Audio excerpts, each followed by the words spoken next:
Repubulika yarutse kubigaragaza. Ku kibazo cy'ishimutwa rya Kizza Besigye muri iki kinyamakuru The Standard, cyanditswe umuvugizi wa polisi ya Kenya yarahiye akirenga ko nta makuru n'amacye abiziho, yabyumvise gutyo gusa mu itangazamakuru, ariko batetsi bani ngo baruciye bararumira. Ishyirahamwe ry'abatavuga rumwe na leta muri Afurika ryanikiye ba Perezida William Ruto na Yoweri Kaguta Museveni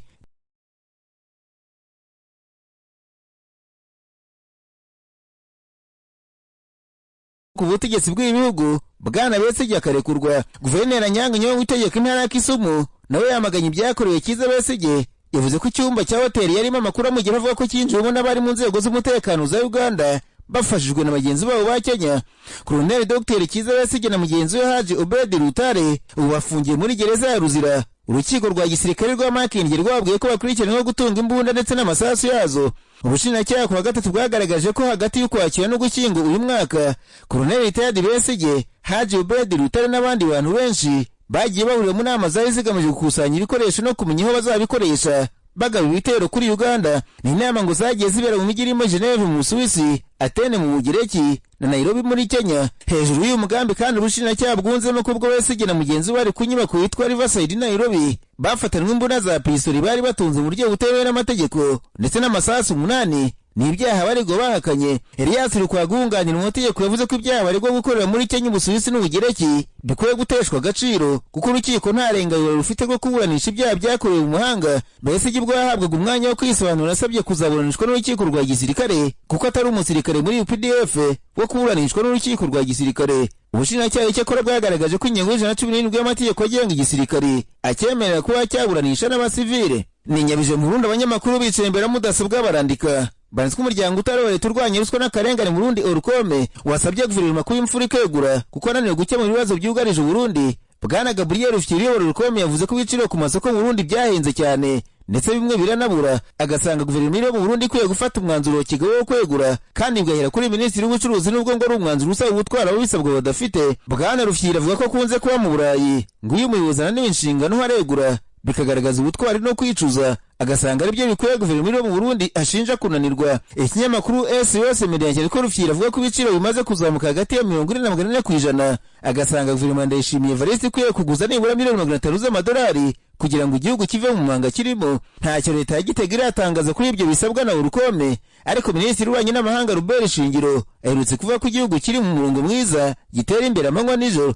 Nararanganije amaso ibinyamakuru byandikirwa muri Kongo Kinshasa, abanyamakuru bakize amakaramu ku mpapuro barandika. Banditswe abakuru b'ibihugu na za guverinoma by'umuryango wa Afurika y'Amajyepfo SADC bongereye umwaka umwe manda y'ingabo zayo ziri mu butumwa bw'amahoro bwabo mu burasirazuba bwa Repubulika ya Demokarasi ya Kongo. Iki cyemezo cyafashwe nyuma yo kugezwaho raporo y'umusaruro w'izi ngabo zimaze umwaka mu ntara y'Kivu y'Amajyaruguru no gusuzuma uko umutekano uhagaze mu burasirazuba bwa Kongo. Kimwe mu bibazo byagaragajwe n'uko n'ubwo hasinywe amasezerano yo guhagarika imirwano hagati y'impande zishyamiranye hakomeza kuba ubushotoranyi bwenyegize intambara yatangiye mu Gushyingo 2021. Ingabo za SADC ziri muri Kivu y'Amajyaruguru kuva mu Kuboza k'umwaka ushize nyuma y'ubwumvikane bwa leta ya Kongo zemeye kwifasha guhashya umutwe witwaje intwaro Ventura zikambura ibice byose igenzura.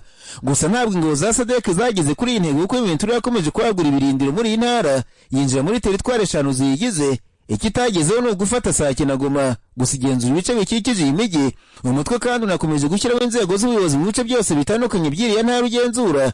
Byagaragaye ko izi ngabo zagiye muri Kongo zititeguye kuko zitabonye amafaranga yose zari zarateganirijwe. Ibikoresho nabyo ngo ntibyari bihagije kuko byasabye kwitabaza iby'ingabo ziri mu butumwa bw'umuryango w'Abibumbye MONUSCO. Nyuma yo zongerewe igihe cyo kuba mu burasirazuba bwa Kongo, Afurika y'Epfo, Zimbabwe na Zambia byemeje gutanga umusanzu kugira ngo ibikorwa byazo bizagende neza mu mwaka ukurikiyeho uzatangirana na tariki ya 15 Ukuboza muri uyu mwaka. Ntabwo ibihugu 16 bigize SADC byumva kimwe uburyo bwo gukemura ikibazo cyo mu burasirazuba bwa Kongo kuko 12 byanze koherezayo ingabo ntibyanatanga n'imisanzu y'amafaranga, bishimangira ko iki kibazo kigomba gukemuka binyuze mu biganiro. Agaseke k'amakuru mu karere ngapfunikire muri Uganda abanyamakuru bakojeje babo nino barandika. Baritswe Minisitiri w'Ubuzima Dr Jane Rusa Chenge yasabye abanyarwanda kuba bibagiwe ibyo guhuza ibitsina muri iki gihe igihugu gihanganye n'ubushita bw'inkende, indwara zo mpox kandi ngo iri muri Uganda yandurira mu mibonano mpuzabitsina. Ikinyamakuru Daily Monitor cyanditswe Madame Jane Rusa Chenge yavuze ko bakiriye ko bazajya bambara agakingirizo bagamije kurinda bibeshya.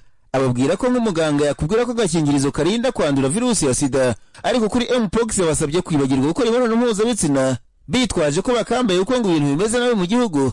Uganda yavuze ko irwaje abantu 195 bafite mpox kandi bavanye imibonano mpuzabitsina cyane ko indwara idakangwa no kuba wikingiye cyangwa se utikingiye, upfa gusa kubonana n'uyirwaye. Abanye-Uganda uretse kuba basabwe kwibagirwa iyo gutera akabariro, banasabwe kwirinda kugira ikintu na kimwe gituma umuntu awukoranaho n'undi, ndetse babasaba ko ukeka ko yaba yanduye atagomba kwicarana n'abandi ku ntebe cyangwa se ngo arane n'abandi mu buriri cyangwa se ngo yambare umwambaro w'abandi bantu, kuko ngo byose byanduza iyi ndwara. Amakuru yo mu karere wa Mali, General Assimi Goïta yirukanye ministri w'intebe w'icyo gihugu Choguel Kokara Mayiga ndetse n'abandi bari bagize guverinoma y'icyo gihugu. Ni icyemezo cyasomwe n'umunyamabanga mukuru w'ibiro bya perezida muri Mali agisomera kuri televiziyo y'igihugu OTM. Mayiga w'umusivile aherutse gukoza agati mu ntozi ubwo yakomozaga ku matora ya perezida yagombaga kuba muri icyo gihugu muri Werurwe uyu mwaka, ariko akaza kwigizwa inyuma ndetse igihe azaba nigitangazwe kugeza maginga yangaya.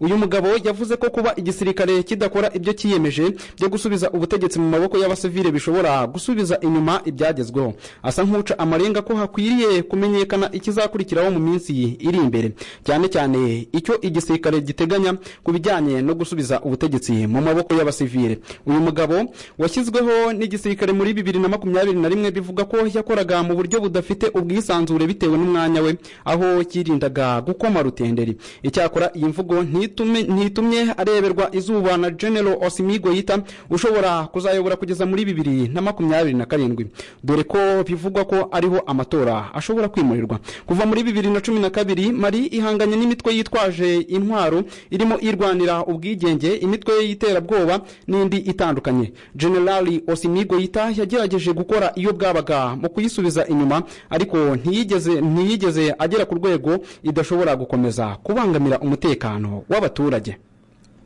Reka kandi tubabwire ko kuri uyu wa gatatu Ukraine yarashe mu Burusiya ibisasu bya misile byakozwe n'Ubwongereza byo mu bwoko bwa Storm Shadow. Ni intwaro nshya z'iburengerazuba Kiev yemerewe gukoresha mu kurasa mu Burusiya nyuma y'uko Amerika yemereye Ukraine gukoresha misile za OTCMS umunsi umwe gusa mbere yaho. Hagati aho ambasade ya Amerika i Kiev yavuze ko imaze umunsi ifunze kandi ikanaburira ko hashobora kuba hari igitero gikomeye cyo mu kirere. Umuyobozi muri Leta Zunze Ubumwe za Amerika yemeje ko Washington izohereza Ukraine n'ibisasu bya mine antipersonnel byitezweho kuzahagarika umuvuduko w'ingabo z'Uburusiya mu bitero byazo. Uburusiya bwakunze kuvuga ko gukoresha intwaro z'uburengerazuba mu kugaba ibitero ku butaka bwabwo nta kindi bizamara usibye kurushaho gukaza intambara, ndetse bwemeza ko nibiba ngombwa bazakora ku ntwaro zabwo za kirimbuzi mu gusubiza. Reka kandi tubabwire ko ikigo cya Leta Zunze Ubumwe za Amerika gishinzwe iby'isanzure NASA giteganya kwifashisha ikigo cya SpaceX cy'umunyemari Elon Musk ndetse n'icya Blue Origin cy'umunyemari Jeff Bezos mu kugeza ku kwezi imizigo izifashishwa muri gahunda ya Artemis. Ubutumwa bwiswe Artemis bugamije kuzageza umushakashatsi w'umugore wa mbere ku kwezi, hakagezwayo n'umugabo uzaba agezeyo bwa kabiri nyuma ya Neil Armstrong ndetse na Edwin Aldrin Buzz bahakandagiye muri Nyakanga mwaka w'1969. icyo gihe hari ku itariki 20. Bitanga kandi biteganyijwe ko SpaceX ya Elon Musk ishobora guhabwa isoko ryo gukoresha ibyogajuru byayo bitwara imizigo mu kugeza ku kwezi igisa n'ibinyabiziga bizakoreshwa n'abashakashatsi. Ibi bigomba gukorwa bitarenze 2032. Blue Origin ya Jeff Bezos yo biteganyijwe ko izahabwa akazi ko kugeza ku kwezi igisa n'inzu abo bashakashatsi bazabamo. Ibi byose bizakorwa bitarenze 2033. Ibi bigo kandi nibyo bisanganywe isoko ryo gukora ikoranabuhanga rizatuma abo bashakashatsi babasha kugeza ku kwezi kandi babasha kugera ku kwezi. SpaceX yahawe gukora kuri Artemis 3 mu gihe Blue Origin yo yahawe gukora kuri Artemis 5. NASA yatangaje ko ibijyanye n'iri soko bishobora gushyirwa hanze mu mwaka utaha. Ni naho dusoreje amakuru yacu.